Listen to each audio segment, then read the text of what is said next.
and we can make this car even better.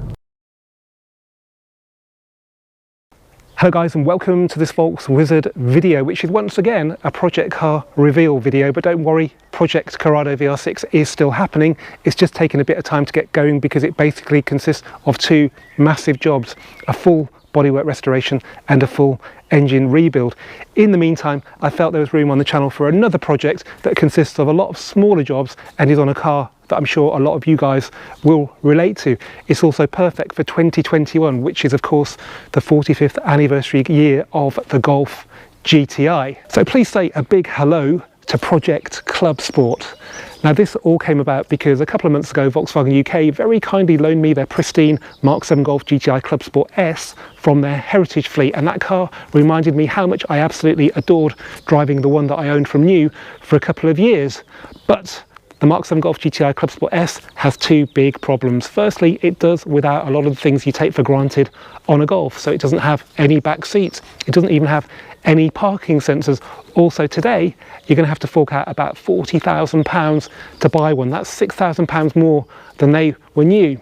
So it dawned on me, for about half that price, you can buy a Mark 7 Golf GTI Clubsport Edition 40, which is very, very closely related to the Clubsport S. It's still got the aerodynamically honed body kit. It's even got the same CJX coded engine under the bonnet. You could spend a bit of money modifying it and end up with a car that's actually better than the Clubsport S.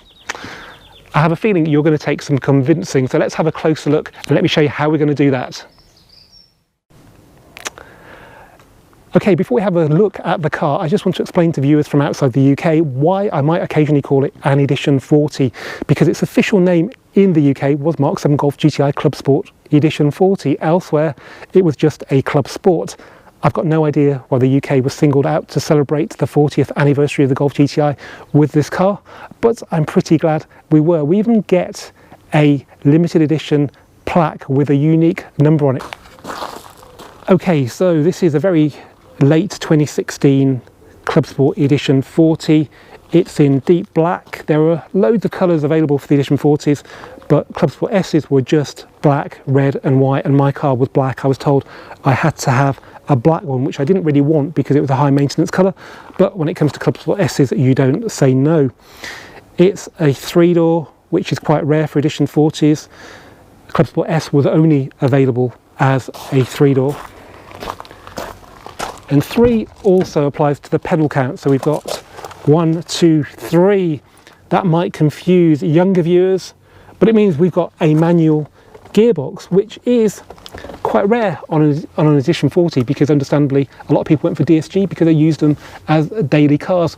The Clubsport S was only available with a manual box because it was lighter, and they worked out that it didn't actually need that many gear changes when doing a lap of the Nürburgring to justify the extra weight of a DSG.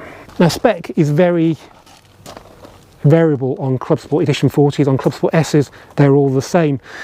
These bucket seats which you see here were standard on the Clubsport S. They're a very rare option on an Edition 40, and they have a massive effect on how nice it is to be in the car. They feel really comfortable, they're very supportive, they also look really cool, and they're made by Recaro. So yeah, I don't think the ones in the Mark 8 that all the cars have got a patch on these, and you can't spec these on the Mark 8. So yeah, it's really cool to have these, particularly for a car that's going to be used on track, because they are very supportive. Being an Edition 40, we've also got back seats, which are pretty hard to get into with these seats. You don't get those on the Clubsport S. Kind of handy if you want to carry passengers. We've got parking sensors. Okay, they're only on the back on the Edition 40, but Clubsport S doesn't have any at all. We've got a parcel shelf, we've got a boot carpet, we've got a spare wheel and a toolkit, none of which you get on the Clubsport S. And to be perfectly honest, if I want to take them out for a track day, I can take them out ever so easily anyway. But this car has a guilty secret, something not too obvious on a black car. It has a panoramic glass sunroof, which is anathema to the whole lightweight ethos of the Clubsport S, because it adds a lot of weight and puts it in the wrong place at the top of the car. But I don't care, because the modifications we're going to make to this car mean that it can keep all these luxuries but drive at least as good as a Clubsport S, and this is how we're going to do it. Okay, firstly we need to attend to a couple of Clubsport S weaknesses. Believe it or not, it does actually have weaknesses. The first one is the brakes. Now, because the Nürburgring isn't particularly hard on brakes, it's just like driving a country road like this one. You don't actually use the brakes an awful lot, so Volkswagen decided to go for lightness over durability, and the brakes are only 340 millimeters. They're the same as the ones on this car. The only difference is that they're two-piece, which means they're a bit lighter and they're also better at dissipating heat. But if you want to do a track day that lasts longer than 7 minutes 49 seconds, you're going to have to upgrade, because yeah, the standard Clubsport S brakes just cannot take the abuse of the heavy braking you get on a proper track day. Now, top of the list for me is to go OEM Plus and to fit the Brembo setup that's used on Leons. They've used it on those for ages. It's never actually made it to the Golf for some reason. I don't understand why. Auto Express recently did a test of Mark 8 Clubsport versus Golf R and Cupra Leon, and the Cupra won, and it had the biggest brakes of the lot with 370 millimeters. So yeah, that's an option. They're available from used off a TTRS or an RS3, so they're not going to be particularly hard to get. So yeah, that's top of the list, but there could be another brake kit from someone else that works just as well and probably isn't that much difference in price once you've refurbished Brembo calipers, which can be quite expensive. The other weak area of the Clubsport S is the clutch.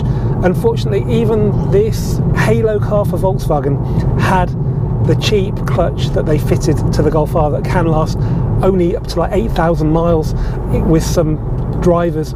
Now, I know some of that will be bad driving or abuse from owners, but people used to drive these cars in the same way with the Mark 6 and 5 generations, and you were not putting a clutch in at those kind of miles, so something's definitely changed. The good news is that you can buy an uprated clutch, say from Sachs, that will take 550 Newton meters of torque, and it's actually the same price as buying a clutch over the counter from Volkswagen, one of the crap clutches they fit to these cars as standard. Now, the fun bit. Now, this car, unlike a Clubsport S, does not have dynamic chassis control.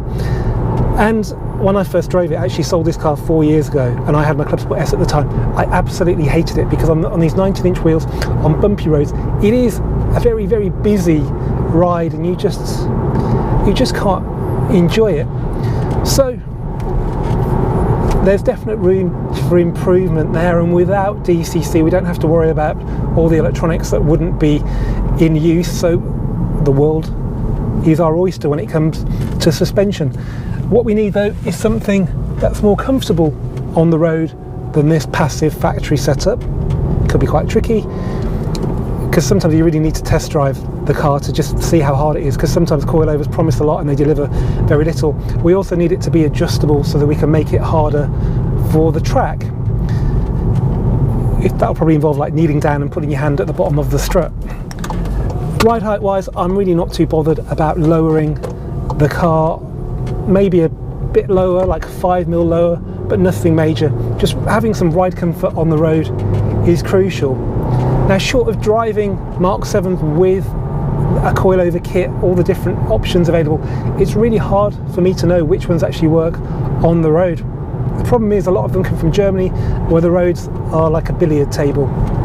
So if anyone out there has got any experience and can recommend something that rides sort of better than this but can be firmed up for the track, then let me know via the comments. I think I'm going to enjoy this smooth road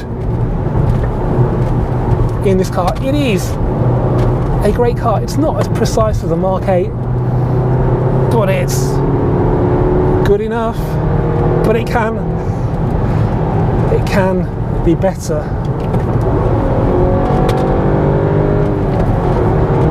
Yeah, it can sound better as well. And the brakes, they're all right for the road, even when you meet a truck on a narrow road. But thankfully, just like the Clubsport S, it's got the loveliest manual change. We don't really need to do much about the linkage. Whoa! I should never film on this road, but this corner makes it worthwhile. BAQ diff deployed, bit of spin there. Angry car. How angry is the Clubsport S? And onto the brakes. And we can make this car even better. Under the bonnet, we're going to start off with a free modification. We like free modifications on this channel. We're going to remove the soundproofing pad just like they did at Wolfsburg for the Clubsport S to save a bit of weight. We're also going to remap the engine. This engine is coded CJX. That's the same as the Clubsport S and the Golf R. The only difference is the software. This software produces 265 or 290 horsepower on overboost. We're going to get rid of the silly overboost function and give it a solid 310 minimum.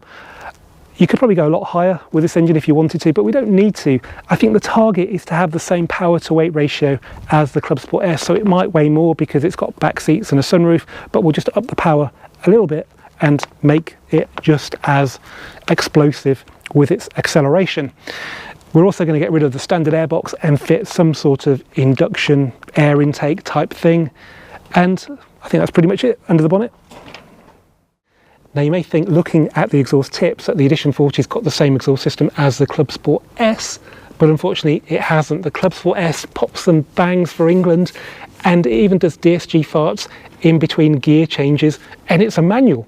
Okay, there is a little bit of character from this car's exhaust, but you have to work very, very hard to find it, so there's definitely room for improvement without making it deafening. But also, if you go aftermarket, you will probably get an exhaust system that's even lighter than the one on the Clubsport S, and anywhere we can save weight on this car is really, really important. Now you may not be too surprised to learn we're also going to change the wheels and tyres on this car. I quite like the 19-inch Brescia wheels that were a factory option on the Clubsport as well as other GTIs, but their main problem is that they're only 7.5 inches wide and therefore can only comfortably take a 225 wide tyre. A Pretoria wheel, for example, is also 19-inch, but it's 8 inches wide, which means it will take a 235 comfortably. 225 to 235, you could say that's not a massive difference, but when you're driving a powerful front-wheel drive car, particularly on track, you need all the rubber on the road you can possibly get. Now, a few days ago, I test fitted some 19-inch Pretoria wheels from a T-Roc R. They're about a third of the price of the Golf Pretorias. Admittedly, they are probably a bit heavier, but they're in a lovely grey colour, and also they sit 6mm further out, so they really help the stance of the car. Now I could stick with those, but if you've got any other suggestions, then let me know. Another option is to go for 18-inch wheels like I had on my TCR when I bought it. They were Oz Omnias, and they were, I think, 8 inches wide, and they had a bit more offset as well, so they sat beautifully, but it meant you could run a smaller tyre, which is cheaper. It's got more sidewall, which means it's more comfortable. The only problem with 18s though is that you can only fit brakes up to a certain size, so I think if we go for like 370mm Brembos, I think we might be forced into 19s. Tyre wise, it's really, really easy. This car came with Pirelli P0s. It's actually on its original tyres at 15,000 miles, so it's had quite an easy life. But right now, judging by the ones that came on my Mark 8 Golf GTI Clubsport, Goodyear Eagle F1 Super Sport are the road tyre of choice. They're very, very similar to the Michelin Pilot Sport 4S. And then for track, we're going to go for Goodyear Eagle F1 Super Sport R, which is very similar to Michelin Pilot Sport Cup 2s, which the Clubsport S would have come on originally.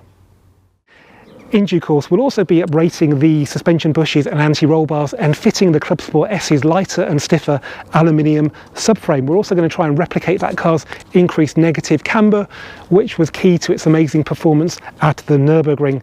Some of this work I'll be doing myself in my workshop, but I'm pleased to announce a partnership with one of the best VW specialists in the country, APS of Brackley. I've known those guys now for many decades, and any job I can't do on a car, I take to them because I trust them, even though they're over 45 miles away.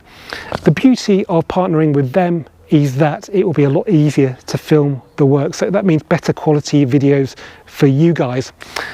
Anyway guys, thanks for watching this Volks Wizard video. If you've enjoyed it, please give it a thumbs up. Please comment, that is really important this time because a lot of you guys will know much more about modifications than me. So yeah, just tell me what you think, guide the project via the comments. Please share, please subscribe, and I'll see you for the next one, hopefully very soon.